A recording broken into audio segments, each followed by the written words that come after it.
Hello, everybody. Welcome to this live stream where we'll be discussing Stormed Fortress, an amazing book which blew me away.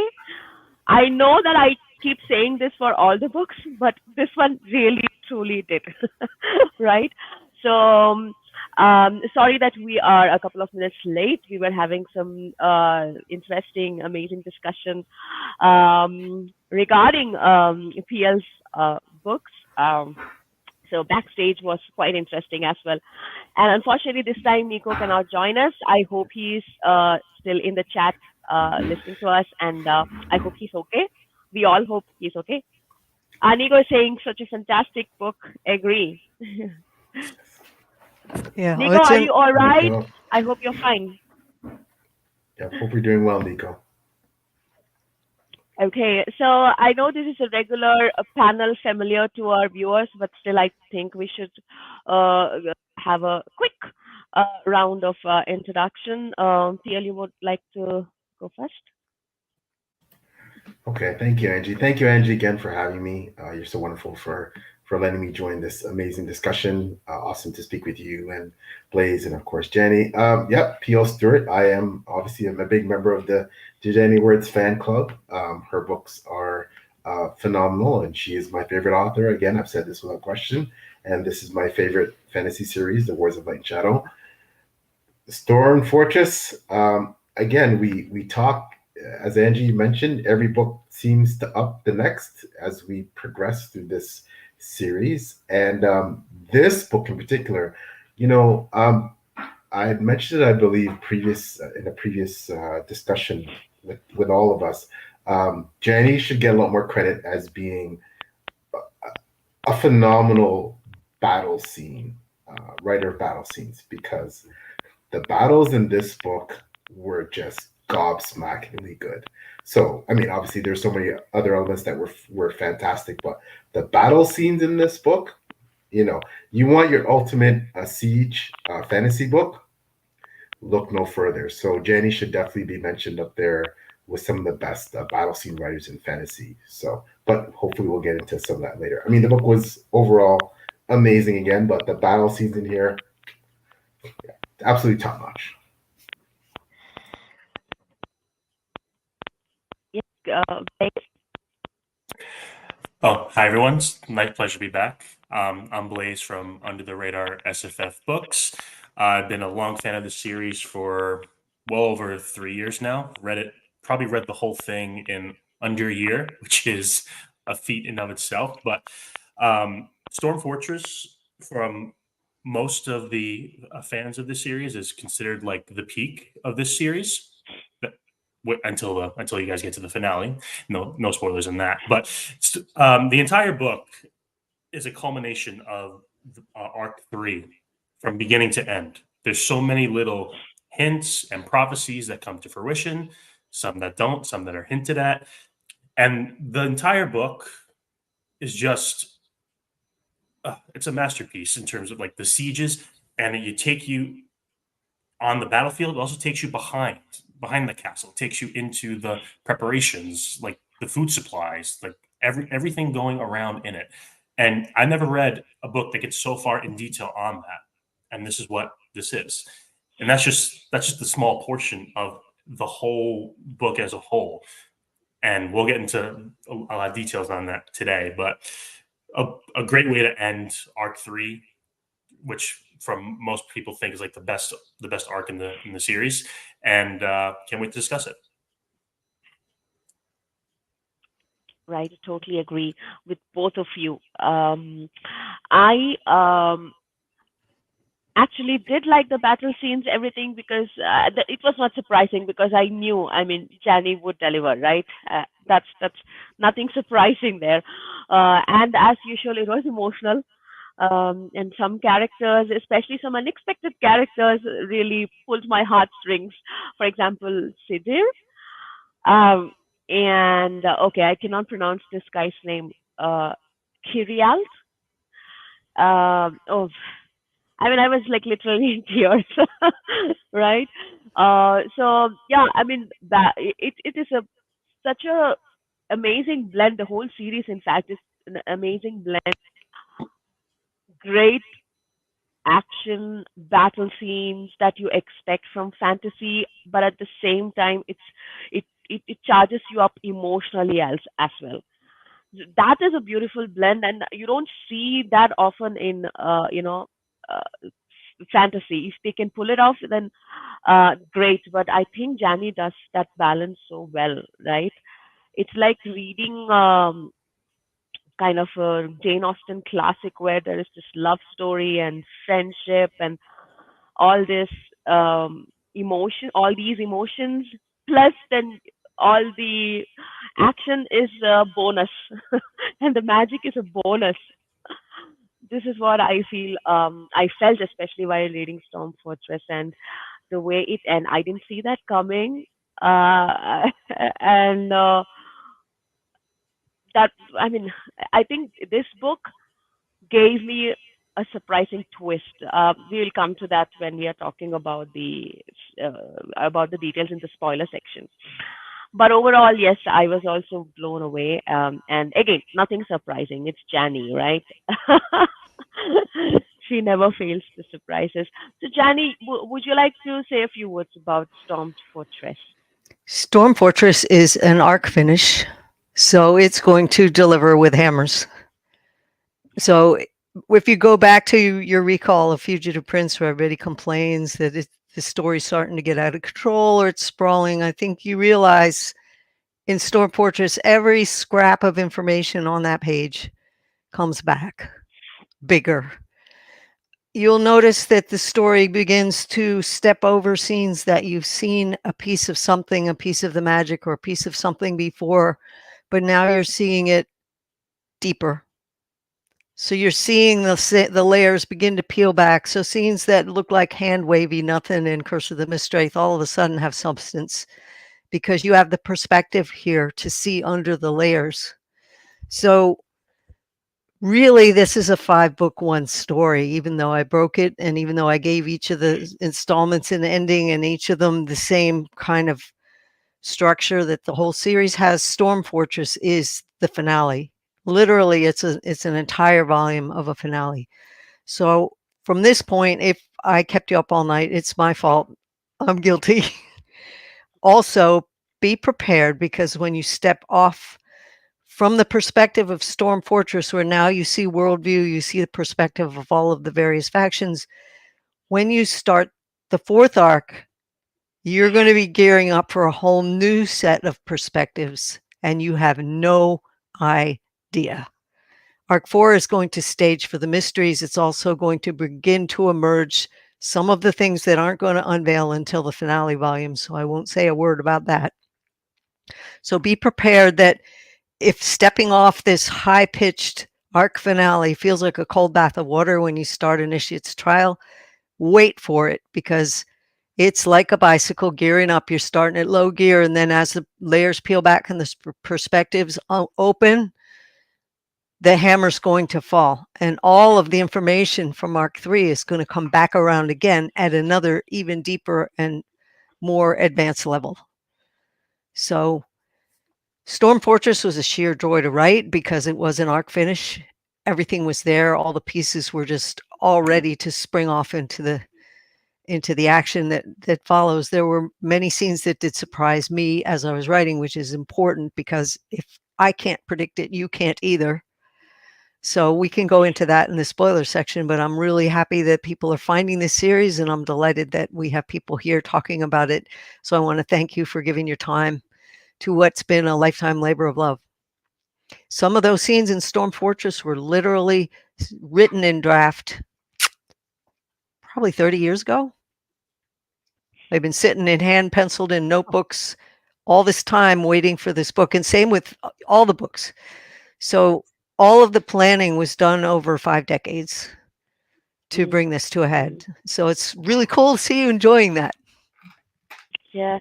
I mean, oh my God, that was my next question before we get into the some of the comments. That I remember you saying that you actually outlined it in a single page, right, when you started off the entire story. And then my next question was, how did you add these layers, right? different layers in each book, and actually you answered it now before I could ask the question. But it's amazing. I mean, I'm not a writer, so for when I read a book, I'm amazed by what you guys can deliver, and how much creativity and wonder you bring into your books. So it's always, I'm very curious about the writing process and how your minds work. The one-page outline wouldn't have included many of the side characters that play major roles in this. So the one-page outline really outlined the major highlights for the two main characters and certain things about the world. So that one-page outline characters that blossomed in this book, like Kiriat, like Sidir, like Glendian, they were not in that one-page outline. That happened very slowly.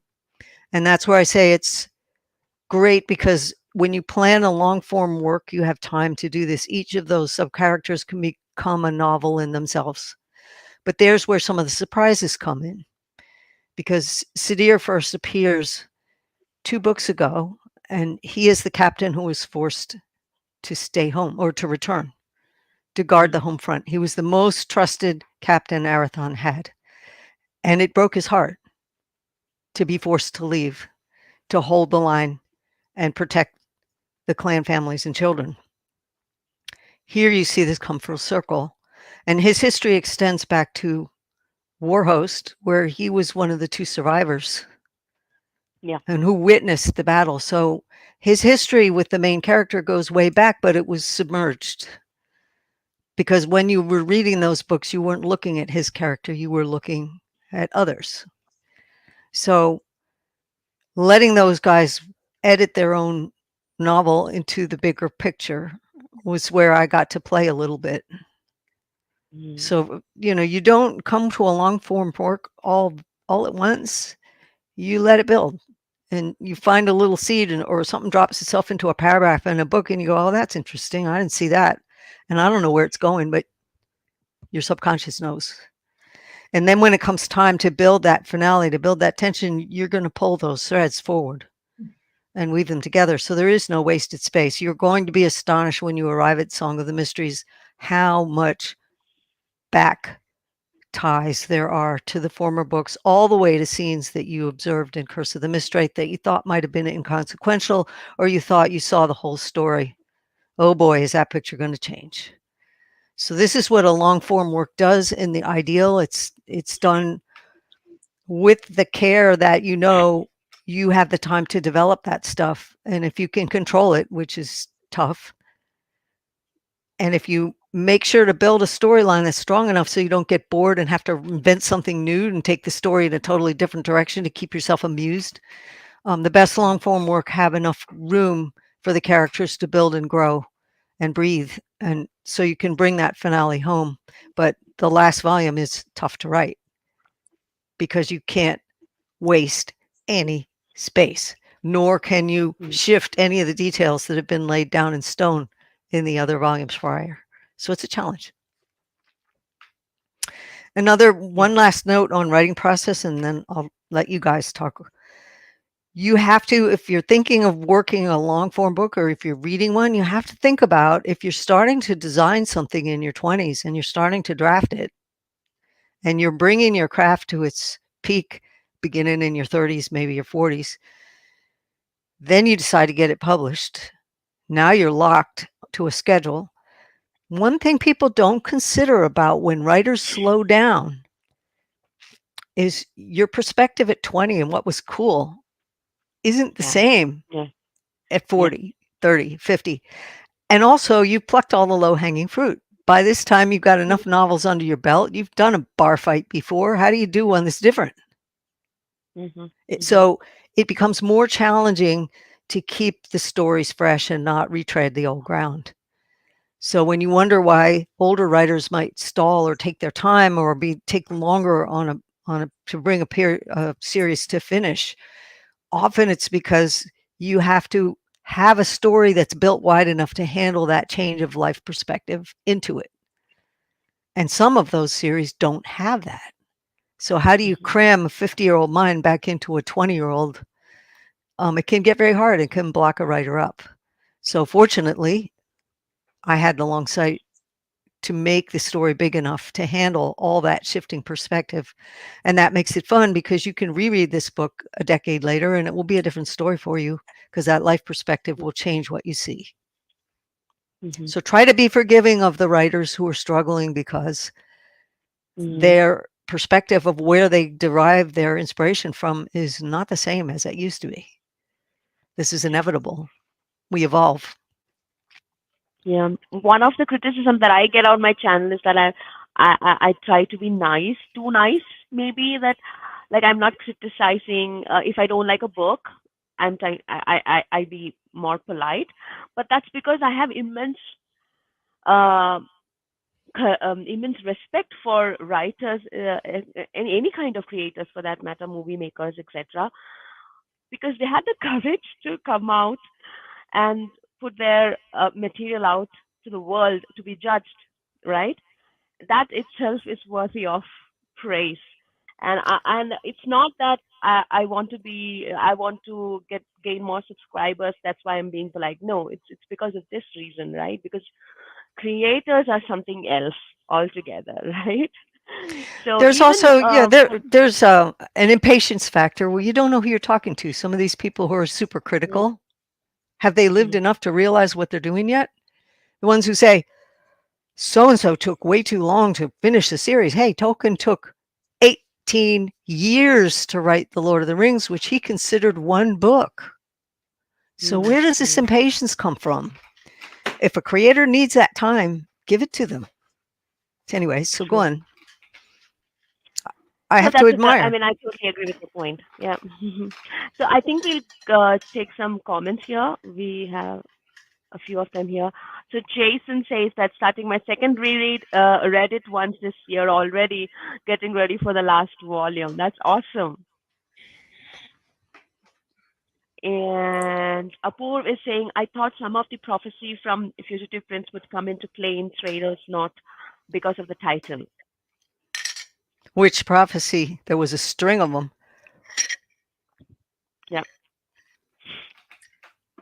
You know what? I think I it will take another reread for me to fully grasp the story, I think, because I already forgot what happened in book one and two. So I definitely need a reread for sure. Uh, We'll point it Nico out for you, said, Angie. sorry. We'll lead you in the right direction of what to pay attention to on your second reread. I, I didn't catch it all first time either. hmm Nico is saying, yeah, the action and siege scenes in this book are great, but it's the emotion that stands out. So many emotional moments, including for characters I was not expecting exactly. Most of these side characters really got the spotlight in this one, right? Uh, PL, are you saying something? Sorry, we cannot hear you. No, I was just agreeing with Nico's comment. No, sorry, I didn't mean to interrupt. I was agreeing with Nico's comment, and what you just said, Angie, that the side characters in this book, Mm, Theon, Glendian, you name it, mm, they really, really force themselves onto the page in spectacular fashion. But yet, Jetty never loses sight of, the Lysier, Arathon, the central mm, figure and their conflict, but the richness of, and I love Jenny had mentioned that you these characters that seem at the periphery at first. I absolutely adore when an author can bring these characters that are just lurking on the outside and suddenly they become this major factor. And mm. yeah, that's a really great feature, and I think the sign of a fantastic writer, which Janie is, and yeah, so I loved it in that book, in this book. Well, no hero stands alone. Mm-hmm. So without those side characters, what would you have? Yes. Well said. Well said. And Chili Poe with hammers. Oh yeah, absolutely, full speed ahead on the final stretch for the arc. There are so many scenes that are absolutely stunning. Nico says Storm Fortress does also absolutely feel like a finale. Yeah, there's still obviously lots to come, but this is such a powerful ending to the arc and so satisfying. I agree. Apoor says, I feel like the structure of the series is a bit unique. I really want to know your thought process behind the structure. Some epic fantasies take the huge pie and smash it in pieces in front of your face. Chapter 1, book 1. I'm thinking of The Siege of Pale. And you spend 11 books putting together what you were seeing and revealing what was really going on, because your perspective can't possibly keep up with all the layers and levels and impacts that are going on in that scene. I did it from the opposite direction. I started with a very small perspective and built it, because on top of the major themes of transcendence and catharsis and redemption, all of the big themes that the best epic fantasy plays on, I also wanted to play on that abrasive problem we have when your perspective isn't large enough to read the situation that you're in. And we're human beings. Our perspective is never large enough. We are never wise enough to make the correct choice every time in every situation that hits us. We are always caught unprepared. And unless we're going to pull ourselves into a little shell and do nothing and become inert, we have to make the best decision that we possibly can on the limited information that we have. And what happens to people when that happens is two things, because inevitably your perspective is going to grow and you're going to see the fallacy where you based your decision on not enough facts or not enough knowledge or not enough awareness. Do you step forward and evolve and accept that new awareness and forgive yourself for messing up on that limited, or do you shrink and justify and refuse to step into that new awareness and refuse to grow? So that constant world that we live in, where the world is bigger than we are, there are far more things playing far at too fast a speed and too high a volume for us to assimilate all of it. How do we cope? And in Storm Fortress, it really comes to a head. And I think one of the themes I really liked to explore in this book and throughout Arc 3 is the fact that nobody is the hero in every scenario. Mm. You do not want Patton at the peace table. So if you think that one leader can do it all, that one perspective is going to fail, because there will be that one situation where that leader's choice of action will be the wrong one, maybe even the disastrous one that tips everything over the brink. So I wanted to build that into this story so that you see the character that was heroic in one situation maybe isn't, and maybe is going to fail disastrously and maybe almost run everything over the brink, and maybe not even almost.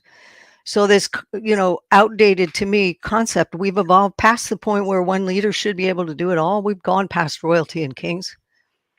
And yet we've refused to give up this notion that one person has to be perfect and do it all. When I think if we made our choices on a 12-point perspective and we had a council of 12, each of those leaders being strong in one area, we would make more sound decisions for our world if we could give up this concept of one person must do it all, because one person is always going to fail when it comes to certain things that they don't have the perspective to handle yet, or that isn't their forte. You don't want Patton at the peace table, right? But without Patton, would we have had the outcome that had to happen to stop the atrocities of World War II? So it's that fallacy in the concept. You think you have a complete concept, but you don't. So it comes back to bite you in Storm Fortress hard. Another question, or is it a statement? The early one with Elera and Fionn, actually, I thought one of them involves betrayal. Is it this book? No. Yeah. I think, right. Correct me if I'm wrong, they're going back to the original. Just read the difference. I'm going to read from it, so don't worry about it. I'm going to read it. Oh, awesome. Okay, so one more comment and then we will go to the spoiler section. I really admire Janny's ability to bring characters from the periphery who may not even be much of a character that we can see at first, but they become fleshed out and alive in a fascinating manner. Yes. I think we have seen that with maybe in the previous book with Sulfin, I think, and many other characters like that. And now, after reading this book, I know why. I remember Blaise saying that Sulfin is one of his favorite side characters, and after reading Storm Fortress, I realized why. Because I too, I have started to admire him, like really. This book, Love him. I think, Love stuff like that. right, right. Oh Love my him. God, yes. So, I mean, it's such a complicated character, and I'm so fascinated by how Janny wrote him, not just him, but many other characters, but Sulfin especially, right? He is with Lysair, but then he thinks more, he has this moral compass, which he's not ready to compromise, but he knows what is wrong with Lysair's way of thinking. And that was so amazing to read, right? I hope that was not a spoiler. And Chibi Boy shouting out for Tariq and Sulfin. So with that, I think we can move to our spoiler part and go. Any of you? Oh my gosh. Oh, Go ahead, Blaise. I'll lead off then. So this is related to what the question earlier about Alera and Theon. Well, first off, Theon, what happened with him? Is very brave, but it's also very, very sad what happened to him. But that scene, or not that scene, his fate was predicted in Fugitive Prince. It's actually in the first chapter. So if you'll allow me, I'll read the small section and then we can dive into the nitty gritties. So if you have a copy of it, I have the physical copy. This is on the bottom of page 13. So, and this is Alera or one of the crone healers speaking. So this is the prophecy that was predicted. One child, four possible fates, loop through the thread of his lifespan, and he will grow to reach manhood. Should he die in fire, none suffers but he. Yours to choose what time comes, friendly. Should he die on salt water, the one he loved most falls behind him. Should he die landbound and cross steel and smoke, the same one ye cherish survives, but betrayed. Yet should this child's days extend to old age, first the five kingdoms, then the whole world will plunge into darkness, never to see sunlight or redemption. Your burden to choose in the hour of trial. And then give this child this name, Theon. So that was 100% predicted. And so he died defending the castle in the sewers. He got stabbed. He got killed. And then he was brought up, and then Sulfin and Lysair see him. He looks like Arathon, but they know he's not Arathon. So they decide to give him a burial, give him a funeral by fire.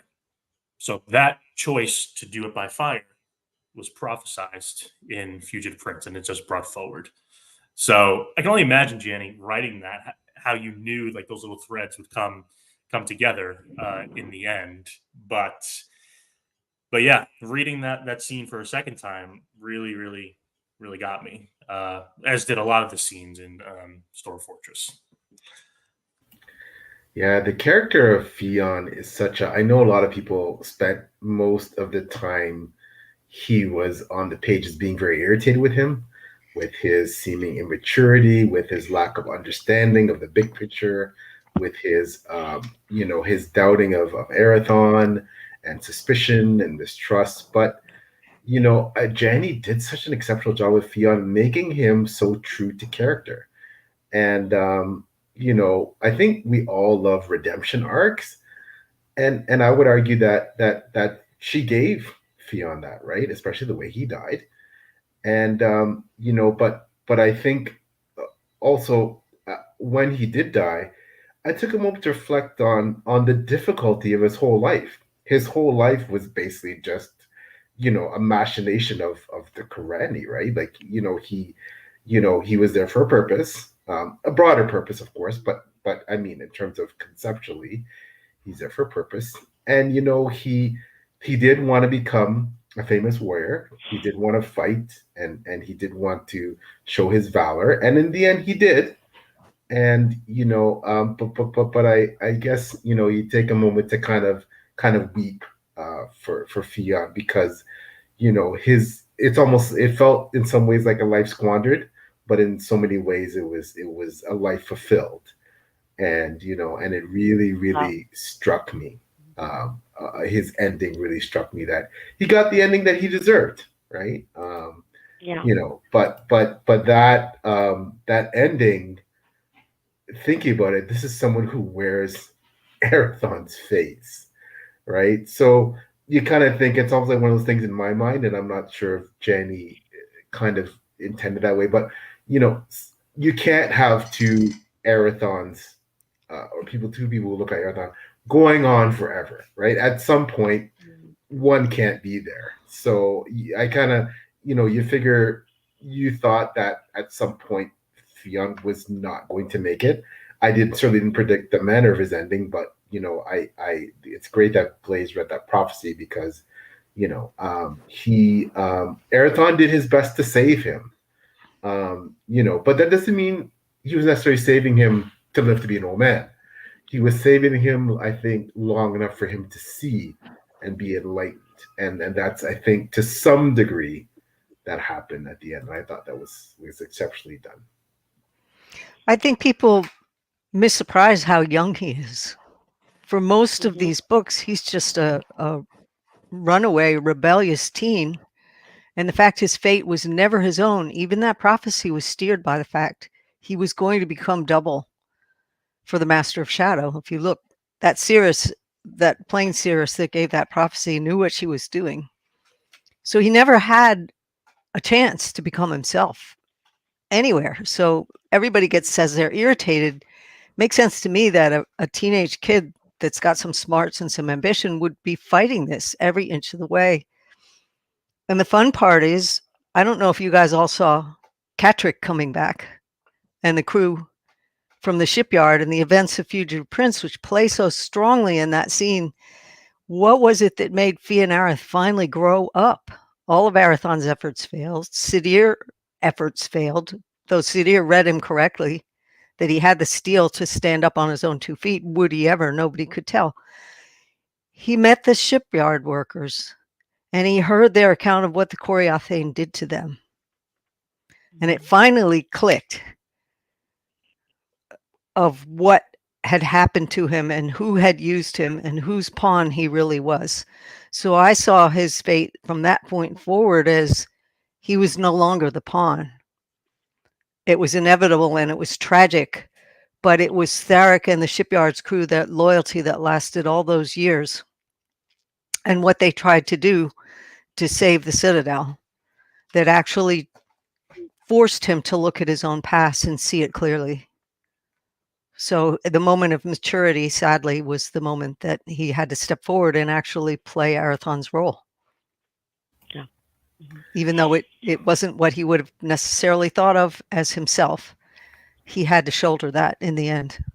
You know how to break our hearts, Jenny. To Nico's point, Yeah, it is. you know how to absolutely crush us. But I will say that, as tragic as Fion's death was, uh, there's an argument. 3 or 4 characters die in this book that I mean, it's absolutely heart wrenching. But Jenny, how could you kill Phelan? How could you kill Phelan? You destroyed me. I thought she was gonna make it. I thought she was gonna make it. Pretty well to the end of the series, but that one just devastated me, right? I Um, couldn't stop crying, even copy editing, Oh, oh, even page proofing that scene. I oh, couldn't stop crying. And of course, it devastated Arathon too. But if oh, you go back on a reread, you're going to see that inevitability of her strong mindedness taking the stage, and you'll see it again and again. And she even made her brother agreed with her. There will come a yeah. time when Arathon's vow to our mother is not going to matter. She would step forward anyway. So if you, all the events that happened to her in Trader's Knot and going back, you'll see that inevitability of that fate. But yeah, that was a very hard scene to write. Very, very hard, Yeah, but I really powerful. didn't see that coming.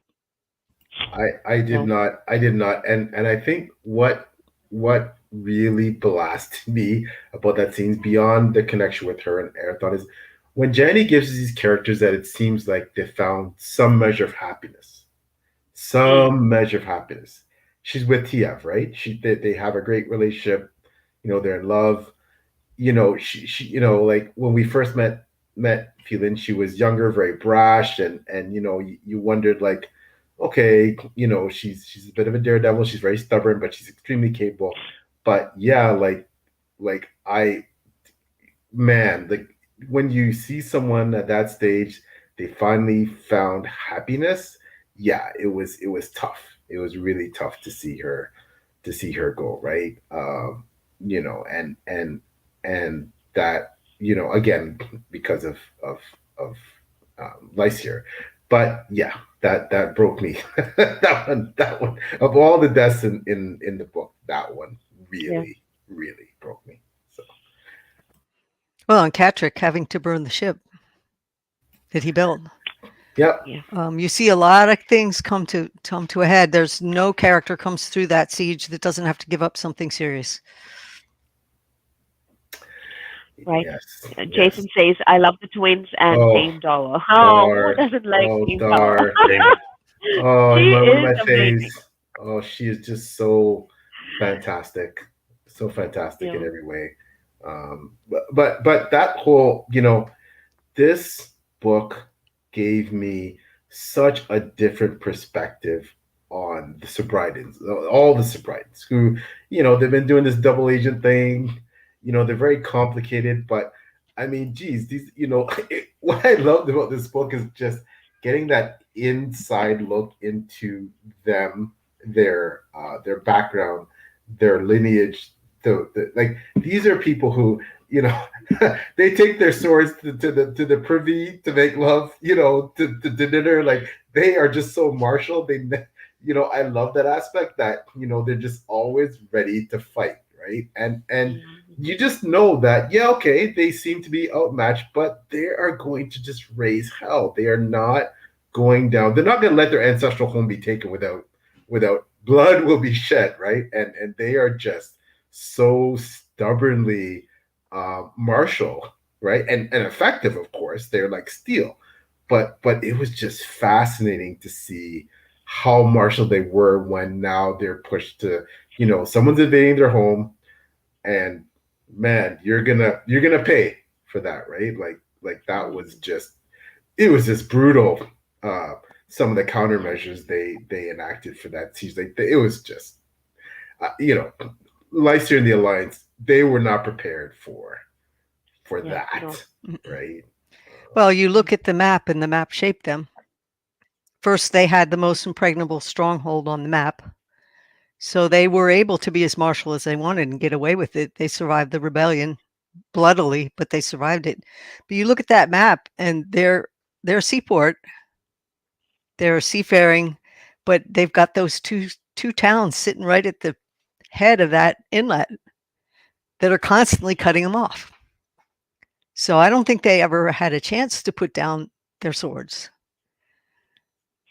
Just they never were caught on the bad side of ugly like the siege did, and they were warned, but they would not hear. And would they have heard anyway? I mean, would they have given up this ground? To me, the decisions they made were inevitable. And then when they were backed into a corner, the fact they turned vicious, it's perfectly natural. And so I sort of had fun with the surprise twist at the one that's the dandy and the one that's a little bit more effeminate, but also very, very smart, that it was Mern that came through. And, the drunken heir also didn't fall for it. So you never know with people until the pressure is on, which ones are going to stand and which ones are going to fall. Yeah, they were so. I mean, there's so much to unpack in this book, but I mean, it was almost like the siege took up such a it was center stage in a lot of ways, but so much happened in this book that was just like on an epic scale beyond, like, I mean, Erathon gets rid of the curse. Like, that would normally get over. It was almost overshadowed. It wasn't, because Jenny Yeah. never. But think about what happened in this book. Like, Erathon is rid of the Mistwraith in this book, Yeah. and Lyser has a moment of clarity.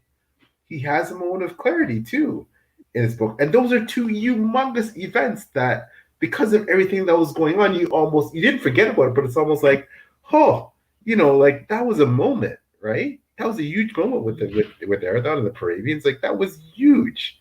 um but I did want to address that a bit, that now, I guess, if you can say, before we know that Arathon's compassion and his training as a master bard, and his training as a master sorcerer, he had an advantage over Lycia in so many ways. But now he's rid of the curse. And he's not just rid of the curse. The Paravians are obviously behind him. He's been absolved.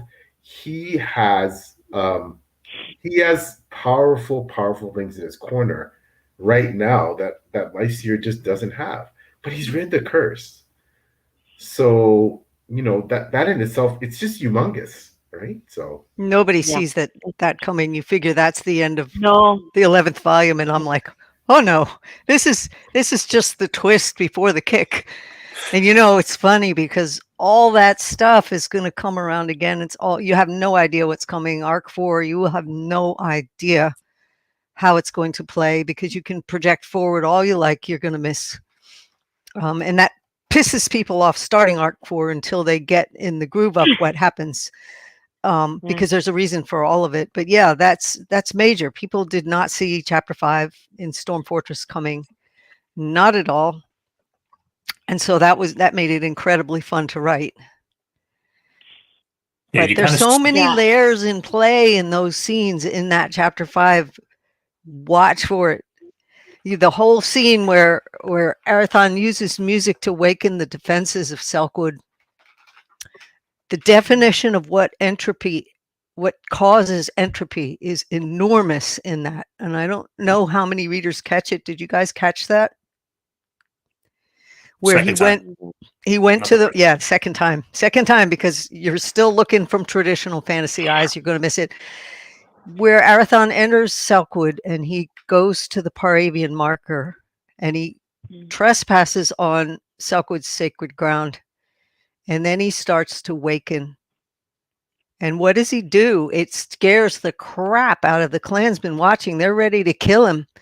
He sings chaos. He sings all of the ugliness of war, every single awful thing, to bring up the opposition, to bring up the opposite, to bring up the match, to close the circle. So Arathon knows, if he pulls chaos, he's going to bring order. He's going to bring beauty. He's going to bring harmony. And that's going to awaken the defenses.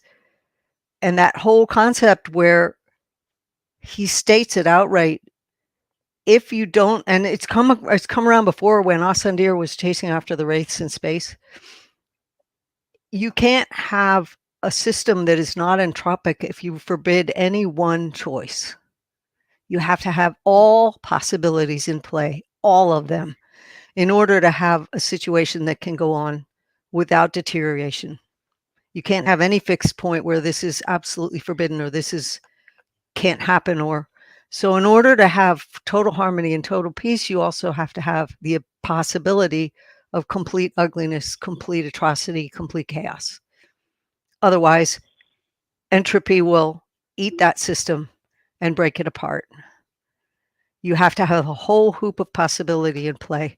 And so that concept, probably a lot of readers are going to miss, but that's going to come around to bite you again and again and again, because we as human beings say, this is good, this is bad. And the minute you do that, you freeze the entire motion of free thought, and you freeze a concept that's going to eventually atrophy and become an impediment, because you can't see past or beyond it.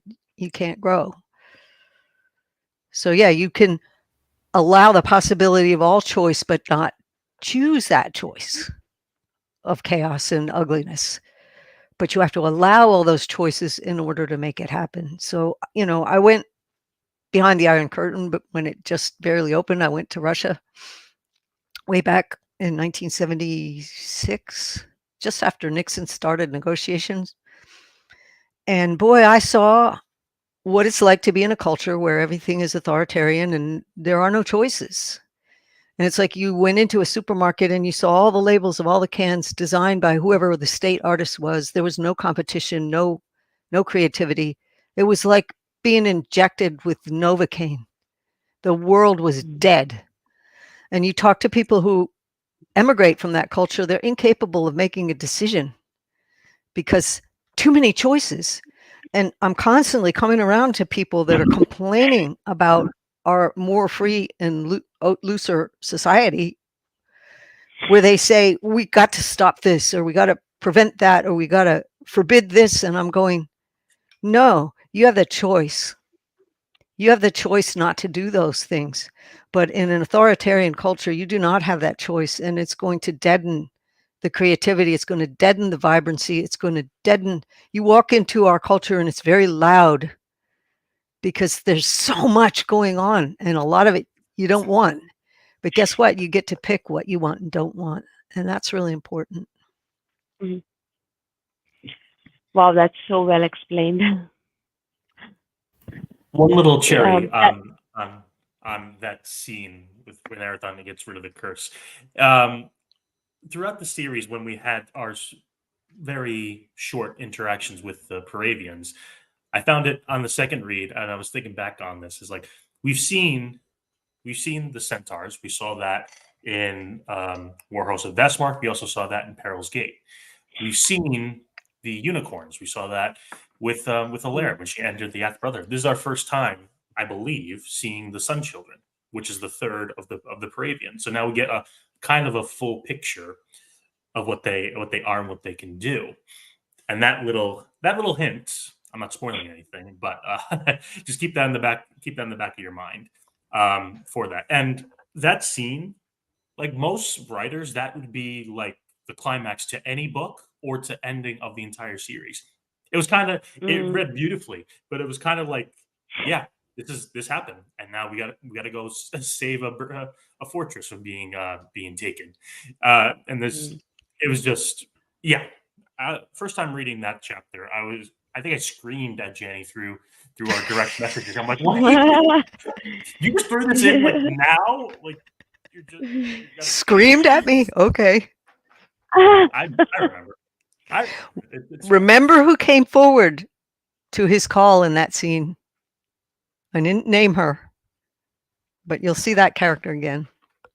I need to look it back up. But and apart from that, there's some, and Paul mentioned this, Lysair's moment of clarity when Arathon brought out the sword and it had like an effect on everybody, and his moment of clarity, and he's talking to Sulfin, saying, "I know I'm cursed, and I need to stop this." He Yeah. tries. He tries to divert the troops into separate locations, but then when the song stops, the curse takes over again, and he goes back to doing what he's doing. So this all comes back full circle where Lysair, and we've been saying this from the beginning, Angie, Lysair is a very complicated character. He knows what he's doing is wrong. He knows the harm that he's causing, but he's unable to avoid it because the curse is so powerful. It just adds another layer of humility towards him. I kind of feel like looking back, reading back at the second time, I definitely feel bad for him. In some instances, in other instances, I hate him. But that's the Mm, complexity of this morally gray character that Janny has brought to us. You can't help but um, feel that he's trapped. He's trapped, and we don't know what the future holds for him. And you take a big turn uh, with the rest of the series with this, but it's going to be fascinating to follow for those of you who haven't gotten there yet. So. That's an yeah. exceptional I point. think, yeah, I mean, I think even I consistently hate him. But that's because I I mean I've seen people giving excuses for their actions, saying that, oh, it was fate, or oh, it was destined, or it was supposed to happen, or not their own evil maybe, or somebody else's also, right? Justifying some politicians, etc., etc., right? And your actions is your own, right? You can do that. For example, bad luck, maybe that's out of your control, but what you can do is totally up to you. And that's why I hate life there. But in that moment I was like, okay, maybe, I don't know if Janny thought that this was the last book and that's why it's coming this way. And Mm. but I know, right, obviously there are other books. So it was really surprising, so many surprising elements in this book. And of course Arathon's getting rid of the curse, and Blyce's moment of clarity. Of course I was thinking, okay, now everybody is fine, and then what now, right? Like Shivipo said, what now, what will be there in the future books, right? So I'm really curious to find out how the story will take from here, because a How lot of did you things the like basic the mention. Atheran dragons? How did you like Says Krostiel? I was about to say I wanted to bring that topic up earlier, but I didn't know how to pronounce that. So it's like waiting for somebody else to bring it up. I loved it, Janny. I mean, I wanted a dragon, and you gave us that. Well, I mean, essentially, pretty well one of the most powerful beings in the hierarchy of all these beings out there. That the power to essentially make and unmake reality. Like, I mean, these dragons are not just fire-breathing monsters; they No. have real power. Um, but I, I think because they're now the emergence slowly of so many more powerful beings. We get to see the Paravians, we get to see the dragons. These are the creatures that are involved in the essence of how everything works. And that in itself is just, again, Jenny gives us so much. Some things get lost, right? Because and in a good way, because you're like Jenny says, you're looking over at this over here, but meanwhile, what's going on in the background, you just really have no idea. And I think, of course, I've loved Lysier from the start, because I love those morally complex, gray, messed up characters that there may be some hope of redemption, right? I love Mm, unlikable characters, to see them go through an evolution, and I think what people have to realize about that is that doesn't mean they're going to be redeemed at the end. It just means that they're going to have a journey, and I think that's part of the enjoyment for me with Dice here. That it's much more about the journey than where he ends up, and I don't know where he's going to end up. I don't think he can be redeemed, and that's also part of having read ahead to book 10. I haven't read the last book, like Blaise, and obviously like mm, Jane read it, but having read ahead to book 10, I understand where that it could potentially head for him. mm, But I look back at most of the deeds that he's done, especially the refusal of absolution from the Parabians. And you have to wonder, though, that in my mind as well, though, these are beings that we're dealing with, that they have their own, whether it's Parabians, the dragons, they have their own unique designs, their own unique moral code, their own unique standards for what is acceptable, what's not. So you have to wonder, will Leicester get a second chance, right? Maybe, maybe not. I don't know. But I want to quickly touch on something else. Another thing, that huge moment that totally got lost is the very beginning of the book. Arathon is essentially the prophesized Mother Dark's chosen one. Like I don't know if I know the Beatar get lost, and another uber powerful race of mm, beings here, but Arathon is prophesied. These are golden child.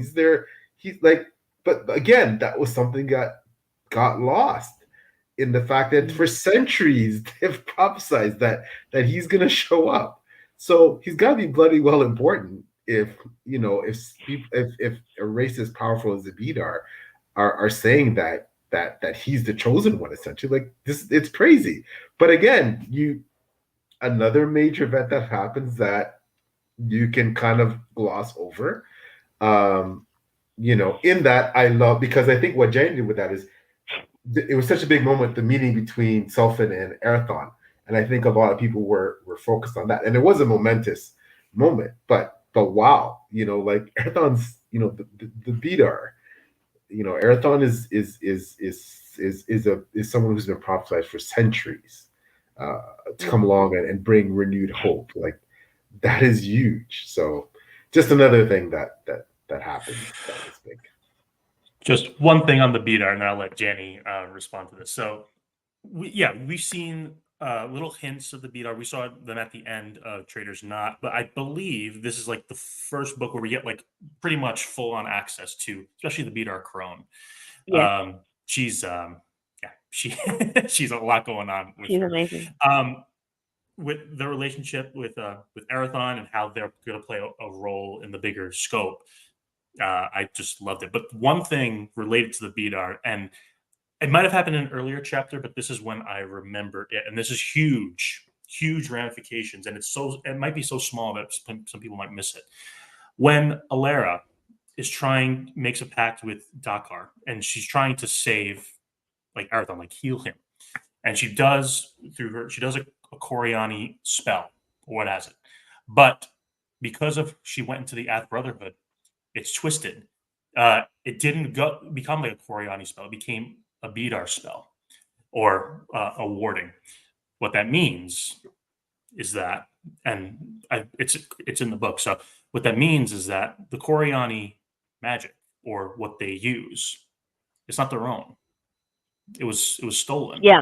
From the Beatar, and essentially, that's huge ramifications, because when you go back, it says that there must have been some meeting, and I'm not going to spoil anything. That's one of the short stories, some meeting, and when that happened. And just as another layer, that the Beatar don't like the Coriani at all. So that's another faction that's going to like cause turbulence in the future. And just reading it for a second time, I'm like, it's just right there. I kind of missed it the first time. I kind of knew about it, but it's just, that was just fantastic to read again. So many threads cross through that scene at Athir. Major threads cross through that scene, and everybody who reads Traitors Not goes, oh, that scene. Why did the author put that scene in there? Well, half of that scene in Storm Fortress at Athir turns on what you saw the staging for in Traitors Not. So there's nothing thrown in there for shock power, nothing thrown in there for arbitrary anything. You couldn't have had that scene on the sand at Athir and the decisions Alara had to make without that prior stepping stone to get there. So you're watching the emergence, the beginnings of the elder powers, and they're not going to come into play truly until the finale, though you will see bits of it. But there are bigger forces at work on this world, and funny thing, when you go back and do the reread, you'll go, oh my God, they've been here all along. They weren't hidden, just you didn't have the perspective, because on this world, the elder powers walk very, very, very, very softly. And as far as your point, Erathon being a chosen one, he had what they were looking for, but will he become that? Will he succeed? We don't know. They don't know. It's a big, huge dice throw. And of course, that's going to all build to a head. It'll be a lot of fun. But yeah, this book, really, the elder powers start twitching a little bit. And if you haven't read Black Bargain, this is your moment. After that scene with Seskrashtiel and Asandir and Davian, now you're ready for Black Bargain. Yeah. Boy, Black Bargain was astounding. I haven't read it. Can I read it now? I'm not going to say anything about it. Yeah, now you can. After Storm Fortress, that's when you can read Black Bargain, because you don't want to spoil that scene that comes in Storm Fortress where you find out what is powering Davien in the Mm, background. But there's a whole lot mm, more to that situation than this book shows. It will emerge in the other books. It will come out, but you'll gain an edge both by Child of Prophecy and Black Bargain at this stage if you haven't read either one of those, and Sundering Star. If you want to see how yeah. really powerful the Bidar are. So some of Yeah. the shorts are all the shorts are safe at this point. I guess, and I don't want to dragons and this corporation there, but that's see. There's so many things to unpack in Jenny's books. You just, I I know. mean, even we could talk for 10 hours and we still wouldn't get everything in. Like, I don't want to forget this another huge, like major point. We get the pretty well. There's a lot of arcs, a lot of character arcs that you see characters fulfill their purpose if they have a purpose or a destiny in this. And let's talk about Glendian and as a surrogate. Let's talk about Erathon Oh, having a kid, right? oh Conceiving no. a I kid, This was the twist I was wanted to talk about earlier. I mentioned that like was like, like this is. I mean, I don't. I guess I want to know what everybody else, other than Jenny, of course, who wrote it, thought about reading that entire sequence because I was, you know, I'm rarely shocked or stunned as a reader and as a writer now. Jenny has the power to do that to me. She's one of those writers that has the power to do that to me. But I was like, my mouth was really open. I was reading this. I'm like, what? And and you know, I think a lot of it for me was a subversion of expectations. So I'm expecting eventually Arathon and Ilaria are they're going to consummate their relationship because they're in love, they're madly in love, they're meant for each other, they are meant for each other, right, in ways that are beyond what a typical couple would. But the manner in which mm, things play out was just like, what did you guys think about that whole thing? I I'll let was Angie go first. confused. I was confused to what's happening. Why Glendian? I mean, is that the only way to come out of this situation? Because it was awkward also, but I didn't know what to think about it. But and it's only later we come to know that like there is she's pregnant or whatever, like, right. I was like, shock value, talk about shock value. That was the biggest shock for me in this entire book, including all the deaths and the dragons and what happens with Davian, all the reveals, everything combined together. This was the biggest one. So, like you said, there is so much to unpack. Like, Lysair getting his moment of whatever enlightenment, of, and then Arathon, breaking the curse and all that. Everything put together in on one side, and then you have this thing happening. Didn't see that coming. I mean, I like it, and now I'm curious. What's the significance, right? What's going to happen, right? I mean, is my first worry was, uh, are you going to kill off Harrison in the next books or something? Because now he has an heir. I don't know. Now I'm really worried for Harrison. If you're going to read into Arc 4 and you've had a gap between Storm Fortress and Arc 4, you want to take that scene that happens at Athir at the close of this book and unpick it line by line, because huge events are coming to a crossroads in that one moment, more than you probably had a chance to absorb because you wanted to see if the main character survived. But the impact, the intricate details, the little locking gears of what happens in that moment between Alara, Glendian, Arathon, the Bidar power that she calls in inadvertently. There are many, many stakes running through that scene, many faction stakes running through that scene, the Fellowship stakes running through that scene, the Coriathane's machinations running through that scene, the fact that Alara could not do that job herself because she would have conceived and would have become a tool. This was the only way out where there was not going to be a pawn. And what happens at the opening of Arc 4 is going to bear on the intricacy of what crosses through that scene tremendously. So, yeah, there's a lot to unpick in that scene. And unfortunately, I couldn't spend 5 chapters describing it blow by blow so you'd get it all. It had to be pushed into a tiny little space. But that's part of the discovery. If you miss it, believe me, you won't by the time Arc 4 plays through. Just a few Blaise things. knows. Look at the smug on his face. No. I will not. I will save my discussion for Arc 4. I promise on that one. But I just wanted leading up to that scene. First off, and on the reread, and I always got a kick. And you and Jenny, we talked about this. When Arathon and Alera, they're in love, but every single time prior to Storm Fortress, when they tried to have some alone, intimate time, you always interrupted it with something. Sometimes Dakar always came in, or there was a soldier who needed to talk to him for a meeting. So it was always like never happened.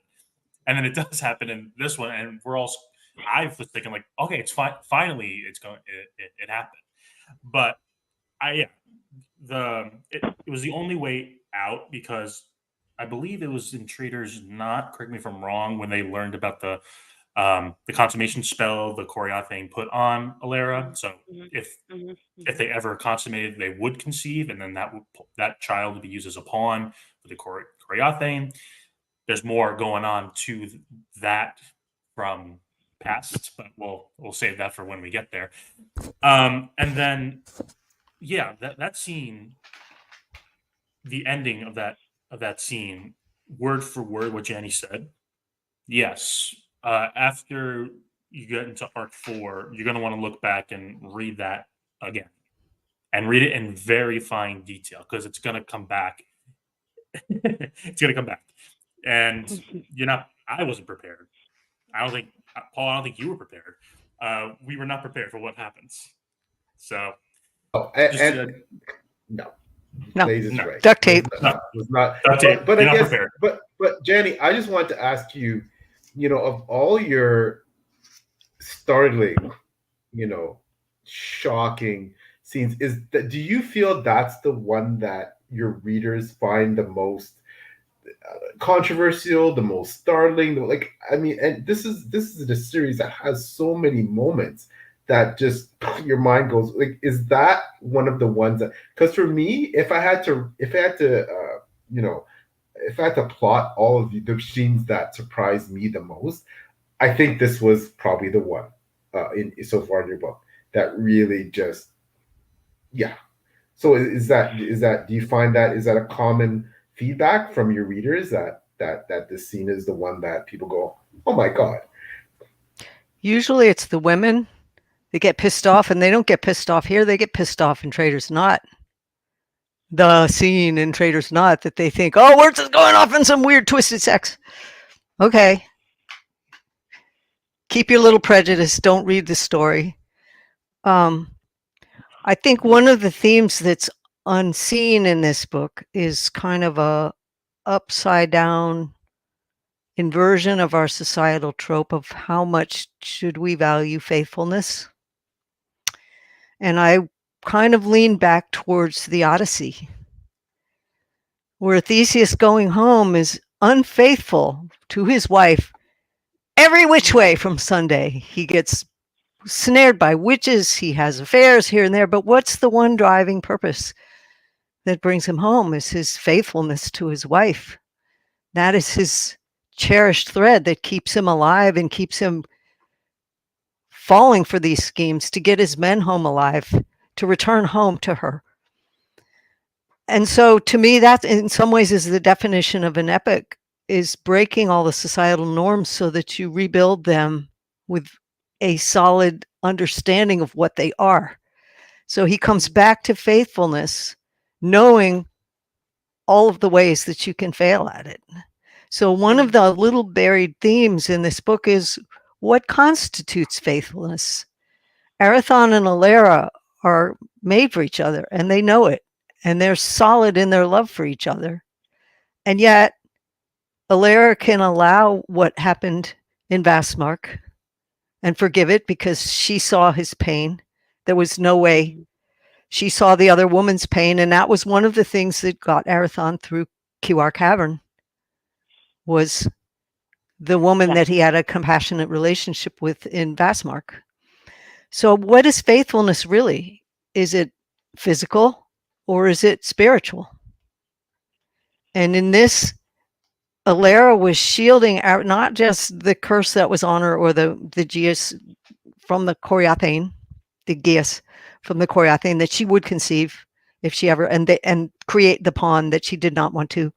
It was also, she was shielding him spiritually from what would have happened if Dakar's plan had gone forward with Glendian being conscious.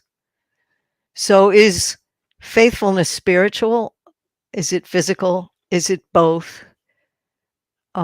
Hard and fast rules. Once again, there's always going to be that circumstance where if you adhere to a fixed state of mind, you might make the wrong choice. And sometimes it takes courage to make the choice that is the loving choice. And Alara is faced with that choice not once, but many times. She's faced with it when she is told by the Bidar crone, are you willing to let Arathon fail? Because if you don't allow him to fail, he cannot triumph. Are you willing to watch him fall? And maybe that fall will be real. So she has to choose the love for him that left him free. She had to choose for Fianarath's fate. Did she follow the Coriathane's plan, or did she allow Lorenda to take over her role? Should what the Coriathane wanted to do be steered by love or hate? So she betrayed him in principle so that love could steer the outcome. And we saw how that turned out. And here again, should love make this choice, or should an adherence to a rule, or should it, and it's not ever an easy choice. It is never an easy choice. And she has to make some hard choices. So one of the things that is almost buried in the weight of other events and other characters is Alara's triumph, her ability to see clearly what the choice of love would choose, even if it's not the choice she would personally want. She has that greatness of spirit to see through all of the stiff mores and ideals to the truth. And Sethvir could see that she knew that. Should you fail him or he fail you? So if Arathon can't see what she accomplished here, then things could break again. So these books ask hard moral questions, and this is one of them. And so, if people read the scene and they get shocked or hung up on sexual taboos or whatever, go right ahead, or if they go, oh, that was possession. Well, it was possession with permission. All the characters made the choices in line with free will. Does that make a difference? I don't know. I'm not a superior being. I'm a human like everyone else. But these books ask those questions. What is it really like? What is it really to be human? What is it really to choose love? What is it really? And how much garbage do we lay on top of all of these perceptions that actually blind us? And what happens when you have an unblinded character like Sidir, whose gift is truth? Like Alara, whose love is so great, she can transcend the normal sets of values that people are throwing at her. So it's up to the reader to decide. And if they can't step outside of the moralistic framework they were brought up in, and this book offends them, well, this book wasn't written for them. They're not ready to question those norms. Those norms still feel safe to them. But it certainly wasn't done in an abusive way. There was no rape involved in this scene anywhere. There was no person used against their will anywhere. Not anywhere. And bear that in mind going forward. Great. So, Chibipo says, I cheered with that scene too and laughed a moment or two with people commenting. I thought you read it. That's funny. So you mentioned Sundering Star. So I because we didn't get a chance to discuss that, I read it right after reading Trader's Knot. So I have a question. You mentioned that in connection with Bidar. So did I miss something, or is it something that's going to be made clear in the future books? because I don't see that connection. Yeah.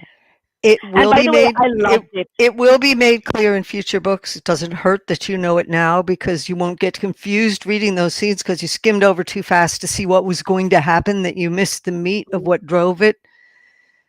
The dragons have the power to create reality, invent it, re-knit the fabric of it wholesale. And in order to do that, they have to unknit the reality that's current. So they destroy to create. The Bidar can split probability and choose the stream of probability going forward and reknit the reality that they want out of all possibilities. So in the Sundering Star, they split reality. And in one reality, the sun explodes and takes the planet with it. And in the other one, the planet is just fine. And the only people, because they reknit reality on an individual basis, the only people who perished and went with the exploding sun were the idiots who knew what they were doing, the exploitive people who were cheating, basically, and unethically using other cultures. Going forward, the only survivors were the innocents, or the one that chose with the heart, which was the one survivor that knew what happened. And that was the dangerous seed of knowledge that Jessian took forward. So Jessian was permitted to witness it. She was sworn to silence. So you're looking at a culture that can reknit reality, picking various strands of possibility and probability and choosing which ones to manifest and which ones not to. And they don't destroy to create. They take what is possible and probable and make it real, and let some fates go the way they were going to go. So the ability to reknit without destruction is pretty terrifying, but it's pretty subtle. They walk pretty quietly. So Finevan is right to be practically pissing himself with terror walking into that chamber. And you'll see going forward, you'll see which powers are scared of them and which ones are not, and which ones walk softly around them. But it's very quiet. Power that's in control of itself is very quiet. You could walk right past it and never know you touched it. I want more of all these prehistory and space opera and all that. I really want it. Well, Maybe it's in the works, but how, if I can feed more than my cats on what I can do with the time, I have to consider that too. So a lot is riding on how the series gets received. But yeah, there are things, there will always be bits in the works. How much I'll be able to do with this universe depends on how much the bills get paid. I don't want to put it cut and dry, because I sacrificed everything to get to here, to get this series finished. It cost way more effort and way more for the returns. It was not paying the bills. Other things, other projects had to pay the bills. So I've always made my living, but this series has not cut it. So there will always be satellite fiction. There will always be, even if I have to publish it myself. How big those projects can get depends on readership's reception of this series. So I'll always pursue it, but whether it can take center stage or whether I have to branch in different directions to get the bills paid, that's the question going forward. I'd love nothing better. Just two things on, if we're talking about Sundering Star, I don't know if we want to go into it in full, because this is a discussion about Storm Fortress, but Angie, yeah, if you look back, if you ever get to do this reread and you look in the fine detail, you'll see the name Jesnian with relation to the Coriani all over the place. If you look to, so that's the connection. She was part of the original secret society, which eventually turned into the Coriani. So that's the hint. The other little hint, I don't know if I want. Do we want to talk about it? Sure. Yes. Sure. Okay. Yes. Okay. So just a spoiler, if you haven't read Sundering Star, it's not a spoiler. You'll figure it out eventually in the story. Did you catch the names of the scientists? No. The name of the In Sundering scientist. Star? Yes. Oh, it's mentioned in the series too. Callum Kincaid. Watch for that name. Yep. Watch for Callum Kincaid. Do you want me to go the Oh yes, I do remember No. now. Yeah, no. Yeah, no, I do don't know go them. into it. Let them figure it out. It's one of the little sleepers, and there are many. I mean, go back to Curse of the Mistwraith. That little hag in the garret. Anything to her? Mm. That Every whole character thing, in this thing is going to come back to bite you. I'm telling you. that whole You're thing, you're gonna, I was messaging Blaise, and I'm like, "Is this what I'm seeing real?" He's like, "Yeah." I'm like, "What the?" I'm like, I started It's banging the book against my head. it's not a little it's not a little secret, Janny. That is not a little secret. I what's started banging the book against my head. what's not a little secret? The scientist. And Oh no, it isn't. It's right out in your face in book one. And I couldn't believe I missed it. And I was banging my head. I'm messaging Blaze. He's like, "Yeah, What? this is what." I'm just like, "What?" Just like, oh my. And then I started going back to rereading Curse. It just set me off on this tangent for a couple of days. And I was just like, It'll blow up in your face. Don't worry, you'll wow. pick it up. You can't miss it. If you miss the little clues in the series, people, you're not going to miss them when they blow up in your face. Yeah. So the story will I take you mean, there. But you know, you need to hear about the Sundering Star. I had my fun with that one because Jana oh, Panicia, who was one of the co-editors of that anthology, was a great fan of the series, and she asked me to participate in the anthology with Julie Ternate as the other editor. And I know Julie well; she's a lovely person and a wonderful author. So I decided to play a little trick on Jana. I decided I would write an Theron universe story because the theme of the anthology was secret societies, and I had a big one sitting on my plate here, maybe 20,000 years in the back history. Who cares? But it's in there. So I wrote it, and I opened it as a science fiction story that you would never see the connection until it blew up in your face. And I could almost hear the scream from Canada when she realized what she was reading. And of course, it was lost on the other editor. The other editor just didn't get it. But I did that just to kind of do a double entendre and kind of force Janet to do a double take. And it worked. yeah. Yeah, I got this email that it was just a riot. So it was kind of an inside joke, but it's one that everybody can participate in now. It's my favorite short story. Sundering Star is my favorite short story because of the scope, the fact that you realized how expansive your universe is, the scope of the history. Like, it is just, I sat there for a second because when you start reading it, you don't think you're initially reading something that's part of what is this, a science fiction book? And then you realize what all the correlation is, and then you're like, I literally had to sit back and just pause many times Yeah. during. You're going to have to pause even more if I ever get the chance to write the story that goes with what happens to the scientists. Because you go, there were scientists and they were all men. What happened to the women on that team? Boink. There's a huge, huge story in the middle Now of you that. have to write it, Janny. I would like to very, very much.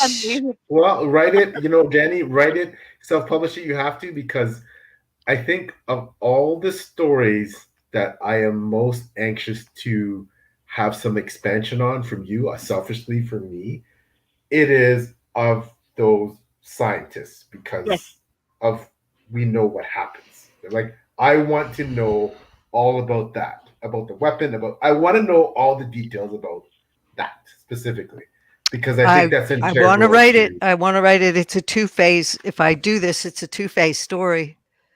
It's a Thera first contact from one set, probably 18,000 years apart, because there was the first settlement of Thera when the dragons summoned the seven.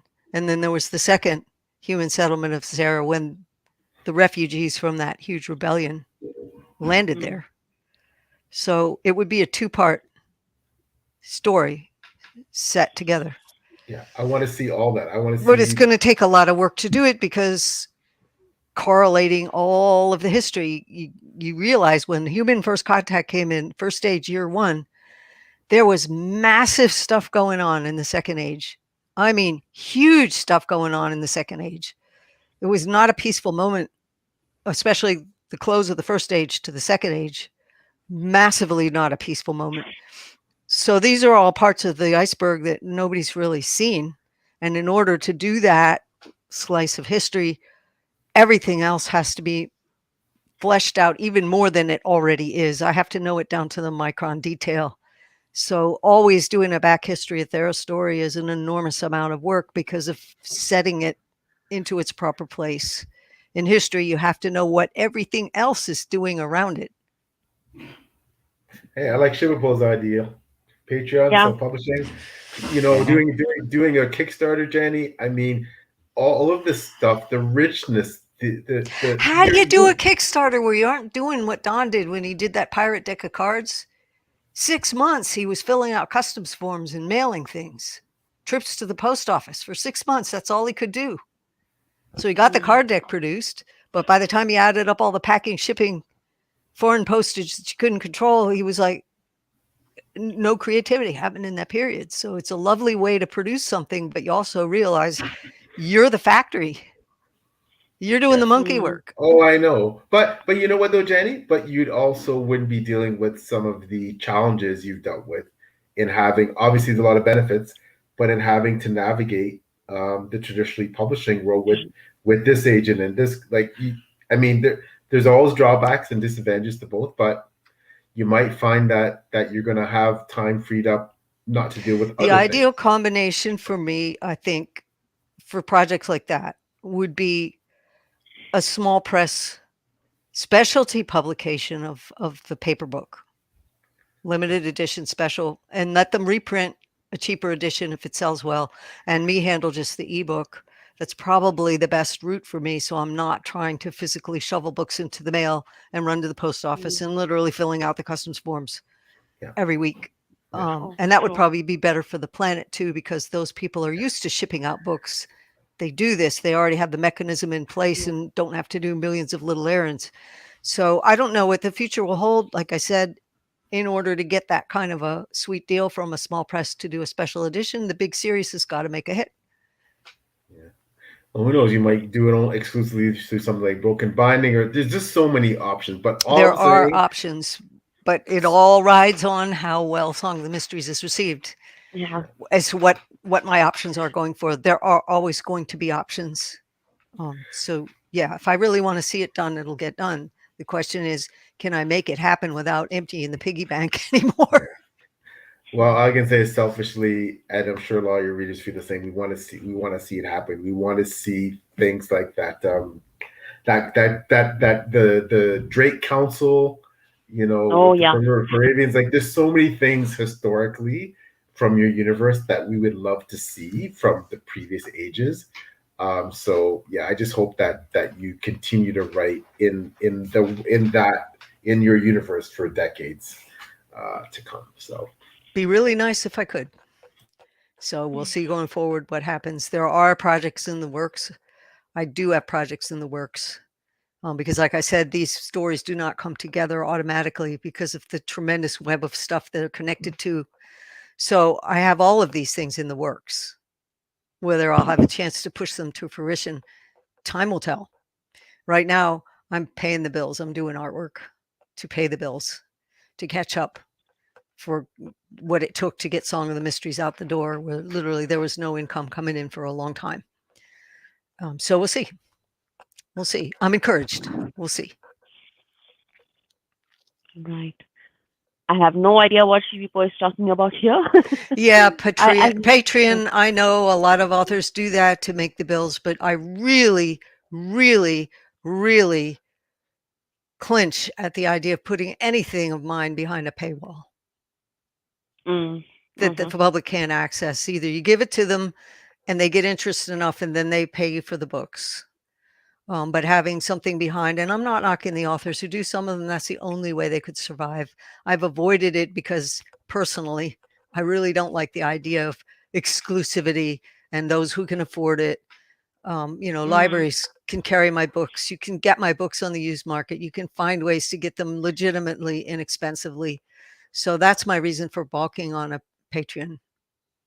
And do I want to put out a coffee account or something and just say, fling me some tips?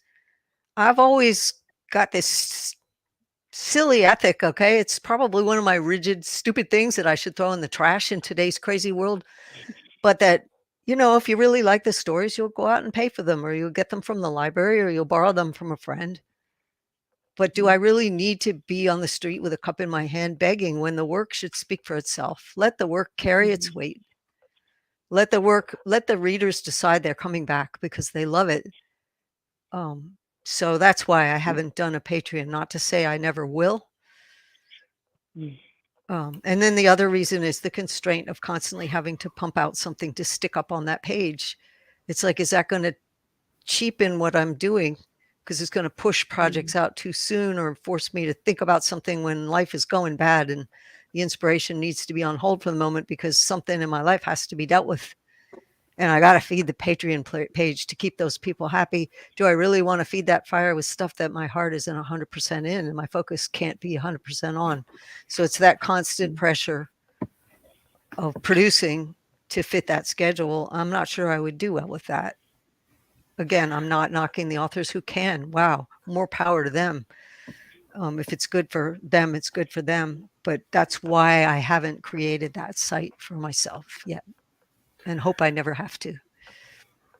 Well, anything that for me, Jenny, will bring readers' attention back to your Magnus, opus, your main series, which, for me again, is my favorite fantasy series of all time. For me, anything you can do it within the context of, obviously you're dealing with rights issues and things like that as well, because that's a consideration. But anything you can do to bring readers back to this series, to me, is a positive, because we've all said it, and I'll say it again. This is probably the most underrated top fantasy series in the world ever written. Yeah. This is right up there with the Jordans and the Ericksons and every other great fantasy series. This is one of them. Name your top 5, your top 10.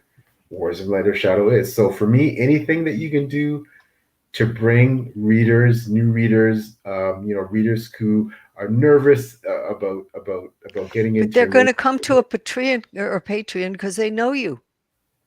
You're preaching to the choir already. What I need is a readership that reads this thing and comes to the conclusion you have, because I designed it to be that. I set out in cold blood to do that, to accomplish things and break barriers and break the envelope in ways fantasy has not. Look at my dragon. I have never seen a dragon in fantasy do what my dragons can do in Ethera. Tell me I'm wrong. Wow. No, you're not wrong at all. The readers have got to be more noisy. And I realize it's very hard because you can't say anything without spoiling everything. But somehow, some of these fantasies that are out there that are male written have this huge cheering section, multiple discussions, thousands of people talking about, and that fuels it. Like I said, you reach a tipping point where the readership drives it. And for something like this, I can't be the one to say it's that, because people don't believe. Every author in the world comes up and says, yeah, read my books, they're the best, right? We all do it. But that word, that connection has to get out there. The discussions of those very books that you were talking about needs to throw this into the mix so that this book is laid alongside of those and discussed alongside of those, because the readers who follow those seriously are going to listen to that discussion and they're going to hear the comparisons drawn and they're going, why haven't I read this? But this isn't happening for some odd reason. So I'm not complaining, but there's a limit to what the author can do. And you reach a point very quickly where you're preaching to your own readers. And what I need to do is reach past that. So I always had the hope that every book would break that barrier, particularly Storm Fortress, that would just crash the barrier. But when you don't have a big press run, when you don't have marketing behind you, when you're not on the bookshelves to be found in paper, when people try to order it and Amazon's buried the page 5 layers deep behind independent sellers who are trying to sell it for ridiculous prices, and you can't find the real book page when the Kindle page doesn't come straight up. The system, the algorithmic system is smothering something. It's smothering other books that are not crash the algorithmic barrier as well. So, what does it do to a pre-order when Amazon took a month to get it up behind Barnes and Noble, when there was confusion on the pub dates, when no artwork went up? it flattens the curve. So that big, here's the pre-order day. Now the algorithm gets jumped because everybody pre-orders on the same day. It gets scattered over 6 weeks. You can't push the algorithm. So in a way, word of mouth is more powerful than all of that. And that's out of my hands in many ways. I wrote the book. The book has to earn that. Yeah, but you know what, Jenny? We know how immensely and enormously talented you are, and we know how savvy you are as well on the business side. So, and we also know that a new, I think, generation of readers is starting to, through word of mouth and all the bloggers and Yeah. amazing people like Angie and Blaise who are driving, are preaching about how great you are. I think the again, maybe it's a slow catching fire, but I think it is slowly. I think the sparks are there, and I think the explosion would happen if in 2024, lots of people arrive at book 10 and are ready for Yeah. book 11. Because you Right. can't talk about post Perils Gate. You can't talk about the entire arc content of arc 4. You guys know what's coming. You can't even crack the curtain on it and say what's coming in those. So the readers have to catch up, and it's an adult series. People have lives. It takes time to get through all those chunkers. They don't realize they got to hurry. So I think you're right. It's going to spread, but it might take 5 years. I don't have 5 years as far as algorithmic numbers and the way the internet treats what's happening in the book world. I don't have 5 years, because a book that eventually makes numbers over a period of time, the algorithm never sees it. Never sees. So the total quantities of Curse of the Mistwraiths, it's sold very healthy numbers if you add up all the years, all the different editions, all the translations. It sold a healthy number, but it happened over a span of time in the algorithm that runs the internet, that runs visibility beyond what the publisher could do if they wanted, which is right now. The algorithm will never see the slow burn. So somehow there needs to be an explosion. I don't know what's going to drive it. I know I packed enough stuff in these books that it's kindled to happen. And right now I'm paying the bills. So yeah, let's talk about the book. This is boring. Right. So I just wanted to mention that there's this adage, right? What is it called? Life is not fair. It's like, it's the new one. For the new generation, it would be algorithm is not fair. No, it's never been fair. Yeah, it's just frustrating. It's really frustrating. The miracle is I didn't quit. I just plain finished the series. I finished it the way it was designed to be finished. It is now out there. It is a fait accompli. Now it's up to the book to carve that niche. So I'm grateful for all of you, because you are making it happen. The question is it going to spark quick enough to catch? Well, I Nobody think knows. if you, and again, I've said this in previous reviews. I think it is rare to find an author as talented as you in the first place. But when you consider things like the fact that you are an artist and the cover art, and that all this is done by you, you're hard pressed to find a series like this. And I think perhaps, I know Storm Fortress. I don't know if, I think Blaise said it in his review that this, I think a lot of people regard this as the best book in the series, and it's so hard. It's so hard. You're talking about by degrees, because every single book is so incredible, right? I don't know. I think it will take several rereads for me to discover what my actual favorite is. If you held my feet to the fire right now, like today, I'd probably say Perils Gate. If you held my feet to the fire, I'd probably say Perils Gate's my favorite. But I've gone back and forth because all your books are amazing. If you look at Curse of the Mistwraith through Warhost as a trilogy, okay, you really didn't appreciate Curse of the Mistwraith to the degree that you did at the end of Warhost. You really have to look at the 2 books in Arc 4 plus Song of the Mysteries as a trilogy also.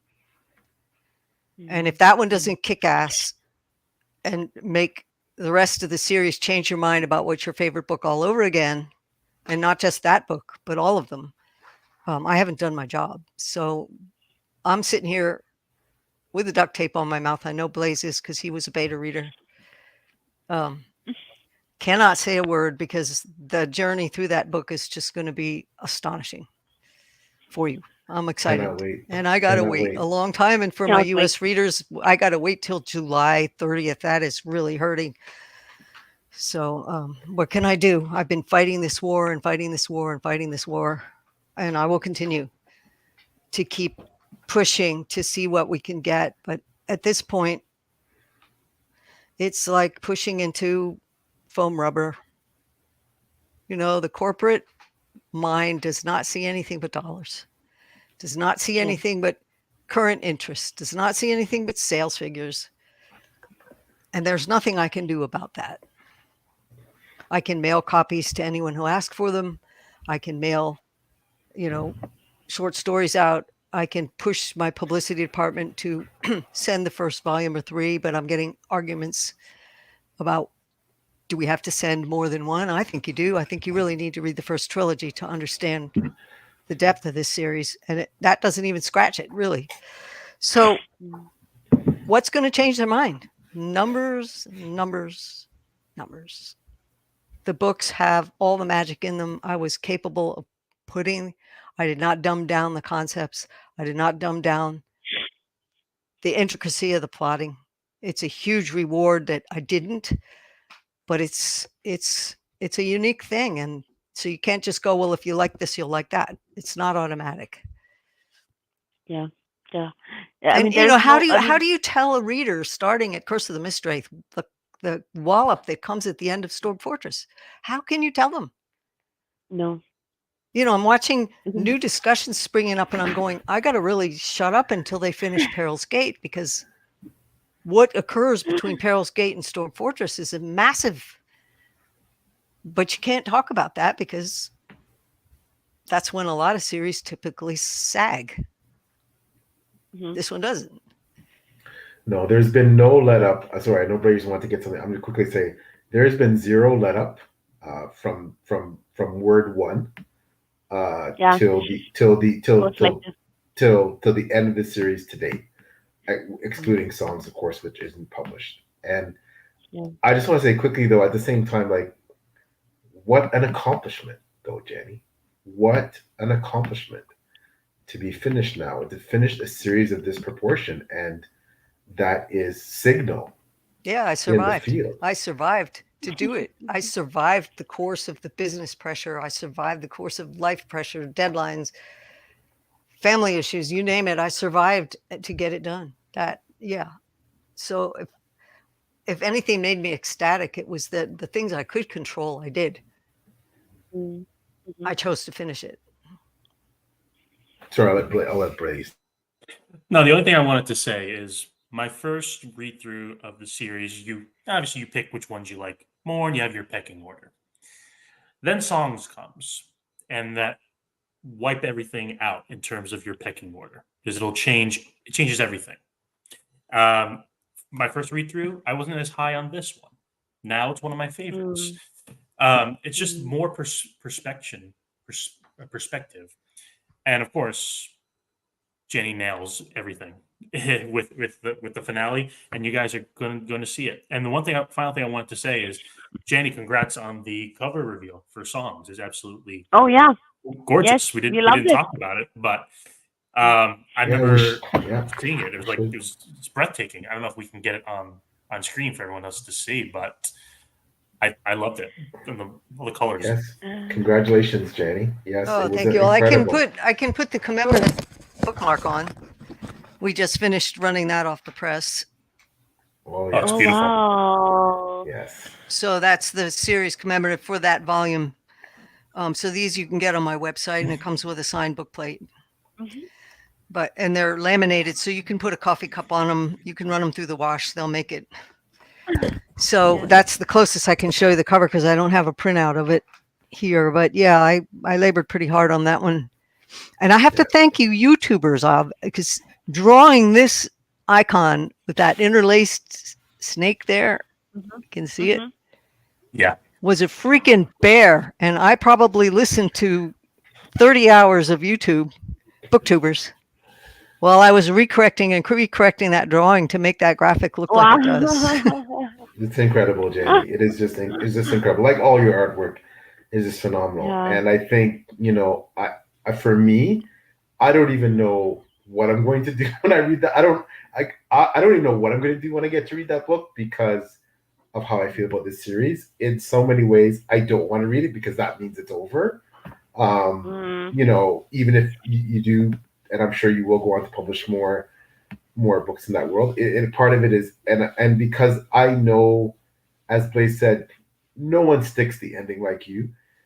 So I don't know what that ending is going to do to me. I don't know. Am I going to need to go on vacation or something, or what am I going to do when I read that ending? So, but yeah, Reread.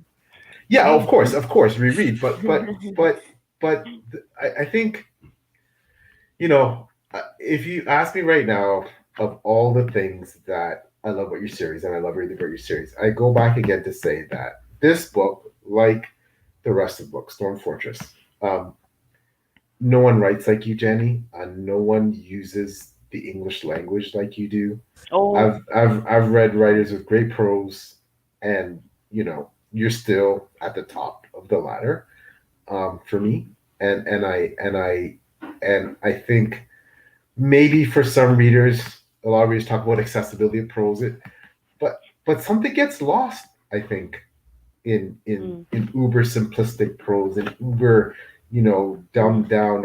I think this is not just fabulous plot, amazing characters, poignant, heart wrenching moments, incredible world building. This is the writing is gorgeous. It's beyond gorgeous. It is the best writing I've ever read in fantasy. And I don't know, you know, I say this again, I always get hangovers after I read your books, and that's why I think I made that decision to read the last few books in the Mm. series to date straight, because I couldn't read anything else. I'd read something else and it wasn't Jane's writing. I'd be like, I can't do this right now. And then I had to finish to the point where I could finish and then kind of take a breather and then reset. And I'm not denigrating other writers. There's lots of writers that have great books and great stories and have great writing, but this Sure. is something special. It, Really, it, it, really, it is really special. special. Yeah. I tell my husband that these books, they are poetry disguised as prose. That's what That's if you excellent. want a I one word love that. Yeah, description of Janny's writing. So yeah. yeah, yeah. I said again, I would give my left arm to be able to write like you. I really would. Right. So we are around, towards the end of our live stream today. Janny, do you have anything for us like last time, or any final words that you have? And of course, you can talk about songs and what we can expect and where you're with it also to our viewers. I think today I did not have a chance to prepare any special feature because I was doing a live stream with Tori yesterday and I wanted to read her book and get that finished before she hosted a discussion. And I have coming up this afternoon PL Stewart's deep dive into Lord and King, and I had to catch up on that. Yeah. But what I would suggest is it's really easy to see the special features for this book, and stepping into Arc 4 is go check out all of the short stories available on my website. You can get them all for $10. And if you don't have PayPal, you can definitely write me a direct check. Just contact me by message through the Previa shop. But there's your special features, because that's going to open out an enormous insight into what was going on in this book, but also what is coming up in Arc 4 and how the Elder Powers are going to start to shape things going into Song of the Mysteries. So at this point, your special features are pretty much already done in the shorts.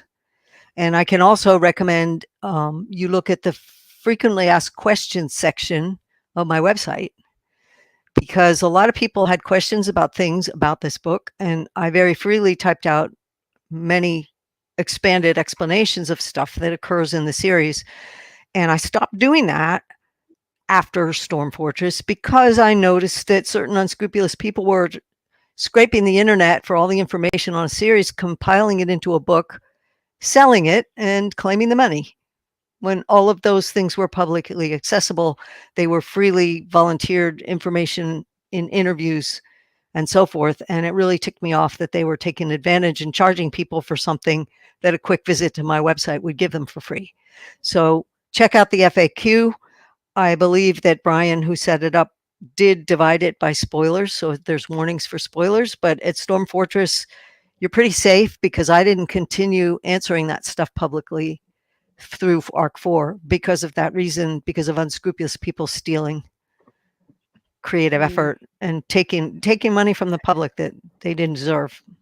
So I'm sorry there was nothing prepared for today, but there's that. One thing I could give you here, let me see.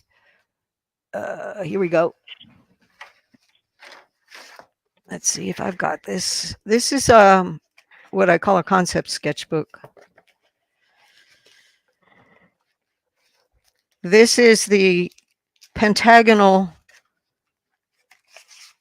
build. This was the graphic build for the chapter head graphic. So that's where it's knocked out using a compass and pencil by the old techniques where you don't use Photoshop to do this mechanically. You do it with drafting material. Here is the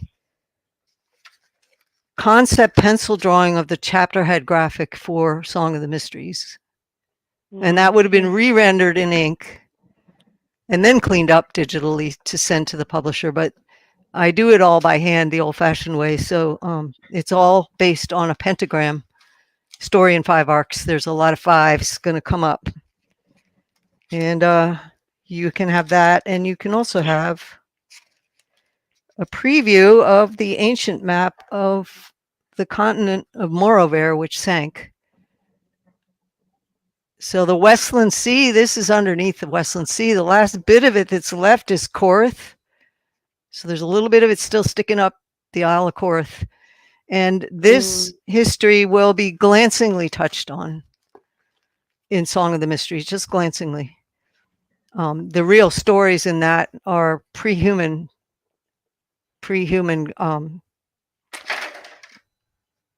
arrival. So I'm thinking of epic poetry for parts of that history, but we'll see. I'd have to get good enough at epic poetry to show it in public. So there's a couple of previews that you wouldn't have got. That map is ready to be inked. I just have to get through the paying projects to get the time to do it. But yeah, if you look at the continental map of Ethera in the Age of the Mistwraith, if I was to draw the ancient map of that, it looks different. There were a lot of things that happened. Now that you know that dragons fabricate reality, you can see some pretty crater-sized bays in this where there were Drake Wars in the past. So to draw the ancient map over top of this map, and even the ancient Paravian naming was different. Even when people first inhabited the world, the roads went all around the coastlines. There was not much development in the interior. The ancient maps look very different. It was an evolving situation. So what you know is the continent of Paravia and the map of Ethera is a frozen moment in time. So much more was fluid and different, and in the future different. So it's a living world. I hope I get to play with it some more. I'm speechless. Oh, wow. How expansive is this world? I can't just call it world. It's a universe, right? It's huge. So it's huge. Yeah. Well, yeah, you're talking the era of redemption. There was the era of creation and the era of destruction. No human beings at all involved in those eras. Those were pre-Paravian history. Massive. And then you got what else was happening in the universe. This is just one planet. This is just one tile in a bigger picture. So the human history that surrounds those refugees arriving here is huge. It's hinted at in Sundering Star, but so yeah, there's a billion directions I could go. And even if I have a traditional publisher or I decide to, I could write a connected story to this that you wouldn't even see the connections, but I would know. So what's been developed around this is huge, just so I could know what came to bear and what pressures were to bear in the Third Age in this moment in time, the age of the Mistwraith, this moment, this 500-year slot. I had to know everything else. So yeah, there's a lot of stuff compiled that the public has never seen. I was just playing with it on the side. But it underpins and give this what this world has. That's what gives it the solidity to support what is happening. Who were Sidyr's ancient ancestors? I know their names. Who were the founders of the royal line? Whose names are in the Grey Book of Olvec that detailed the clan lineages? I know their names. I know in some cases their histories. So that's how big the surrounding picture is. Wow. 50 years of planning didn't just happen in this one little word on the page that you got in chapter 5 here. Yeah. The Sunchild who shows up to spearhead Arathon's deliverance, she has huge history. She has a name. She has a place in history. She has her own arc that you will never see. You'll see a fraction of it, just a fraction of it. When you find out who she is, you'll see a fraction of it. Yeah, I mean, maybe like I suggested earlier, a graphic novel, because you can, wonderfully draw also. So never know if you are, interested in doing that, but that would be interesting to see all these backstories. Time. Who pays the groceries, the electric bill, the taxes, the insurance, given Florida keeps getting trampled by hurricanes, cost of living. So yeah, I would like nothing better than to play in this and not have to worry about all that stuff. But you gotta, if you live an ethical life, you kind of got to pay attention to your responsibilities. Sure. Yeah. So I play with it when I get a chance, and I would love for that chance to grow. It would thrill me to pieces to see that chance grow. Right. And so I think we have talked about everything we wanted to talk about in the spoiler section. Anything else that you want to discuss, PL or Blaise? That Well, I just wanted to sign off by saying, again, Janny's my favorite author. This is my favorite series. Storm Fortress certainly belongs for me personally. Everybody will have their favorites. Belongs in my top 3 so far. As Blaise mentioned, that will change because I have not read the final book yet. I'm sure that will blow everything out of the water as anticipated. I know I'm not ready for it, but I'm ready for it. And, I just want to say, as much as we talk about Janny being an incredibly and criminally underrated author, Angie, you're an incredibly criminally underrated bookkeeper. Yes. And please, everybody, go watch Angie's channel. Her content is amazing. From looking at shows like The Wheel of Time to she reads a lot of diverse books in terms of genre, mysteries, murders. She has some great commentary. She's just phenomenal. So I'm honored to be part of this with Angie, that you've invited me to be part of this. So thank you. And what can I say about Blaise? Probably one of the best reviewers out there. I think, he has certainly been instrumental, which I know Janny has said, and we all agree in making and helping to bring even more eyes onto a series that should have all eyes on it. So Blaise is phenomenal. He does that for so many authors, myself included. And he's such a phenomenal person that I so admire and I treasure. So yeah, and I'm just happy to be here. Thank you, Janny, for writing this incredible series and this incredible book amongst them. Again, I'm honored to call you friend, and just keep writing, and and selfishly because I'm enriched and I'm more joyous because of having the opportunity to read you. And as I've said, Reading your books makes me as a writer want to be better. Your book specifically just show me how high the bar is, and hopefully one day I'll come a bit closer. So, thank you. I just want to say in closing, thank you, Angie, for hosting. This has been a fantastic journey. We still got two more books to go before Yep. the finale comes out. Well, two before the finale, Jenny. So two more published books, I should say. This has been a treasure to share my experience with all of you, and to help grow this series to what it should be and what it ultimately will be. Janny has grown to be like my favorite author of all time. Her prose there's no competition, there's no comparison, and this story, it just continues to shine even amongst the killers in the epic fantasy series. The authors, it's right up there. In most cases, it's better. You will not. It's so unpredictable, this series, and what everything it encompasses, and it just will hit you in more ways than one. So here's to arc 4, which will surprise you right from the beginning, like right from the beginning, in terms of what transpires. So stick with it. It'll shock everybody, but just stick with it, and it'll all make sense. So looking forward to talking about Initiate's trial next time. Hey, before we depart, I want to thank Angie, who's been among the group here, the early risers, as it were, discovering this series, including AP and Philip Chase and Joanna. But I also want to mention that this afternoon at 7 o'clock Eastern Time, we are all, PL, are getting together to do a deep dive on his Lord and King. If you enjoy complex storytelling, complex plotting, incredibly gray characters that you love and hate at the same time, which is a masterful storytelling ability.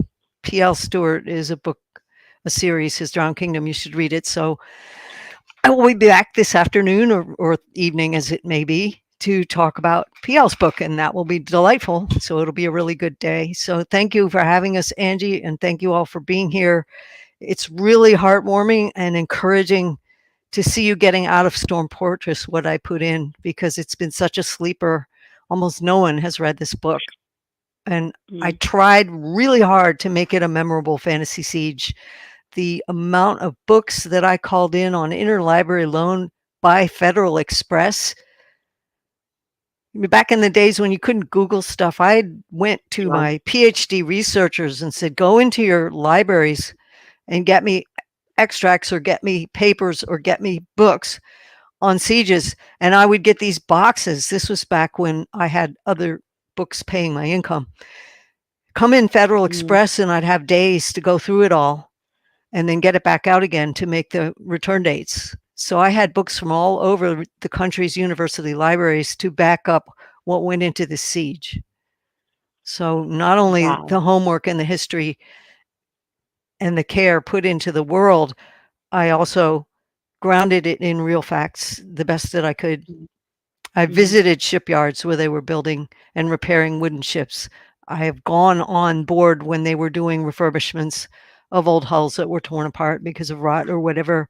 So a lot of the experiences in this book are far more hands-on than you probably have any idea. Strange life experiences, strange events, and definite deliberate set out to do it research. And especially in Arc 4, you're going to see even more of that. So the surrounding backup material that went into producing this story to make it have the impact, the experiential power that it does, I put everything I had into it. And to see you guys loving that depth is just so wonderful. Because when you're working in the dark, you just have no idea if it's going to be received the way it was intended. So I'm really happy to have a circle of friends. You're like family now. Oh. Oh, I mean, I want to conclude by saying that I'm so emotionally touched by this book, and I didn't see many of the things that came along and how it ended. And obviously, I have to take a break a little bit because this is Halloween month, so I have some horror books lined up to read. But I will definitely pick up Initiate's Trial towards the end of this month. And maybe like Chibipo suggested or somebody suggested, I might have to revisit the end part of it, just to get the groove of the situation. And I don't mind doing that because I think this is in the book series. I think this book I can read it again and again. Um, it has that reread quality, and there is so much to unpack in this one book itself. So I want to thank Janny for writing this amazing book and not giving up, considering all the things that you have just, shared with us, and, also for completing the series and not leaving it just open, right? Because and also we really really would love that it becomes a huge success so that we also get to see the backstories and all the other peripheral stuff that is stored up somewhere in your safe, locked up somewhere in your safe, I think. We would love to see and read that as well, and hopefully a graphic novel as well. And what can I say about PL? I read your first book. I'm sorry I couldn't write the review yet, but I will that. But I think I will reread it before I read book two because I've kind of forgotten. I'm just trying to be frank here. I've forgotten the book, so I will reread book one. But like Jani said, what an amazing writer, right? Even though I told PL that I hate your main character, You know, I'm and succeeding. right? So, I mean, I know that I keep complaining about life here also, but it's not that I don't like these characters. Obviously, they are realistic characters. Like, you don't have good characters without bad characters. So it's not like I hate them, but I was just trying to kind of taunt PL saying that I hate your main character. I hope I didn't trigger you, but I enjoyed reading your book. It was fantastic, but I promise I'll do a review very soon. And Blaze also, it's wonderful what you're doing for the whole community and how you bring highlight to books that are lesser known. Especially with me because I'm not that active in on Twitter or what they call it X now.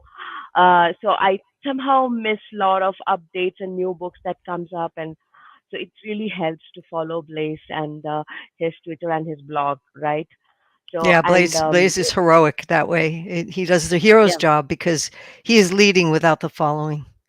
And Hmm. few people have the courage to challenge the algorithm to do that. So he deserves a trophy. And Agreed. I also want to say, Nico, we miss you.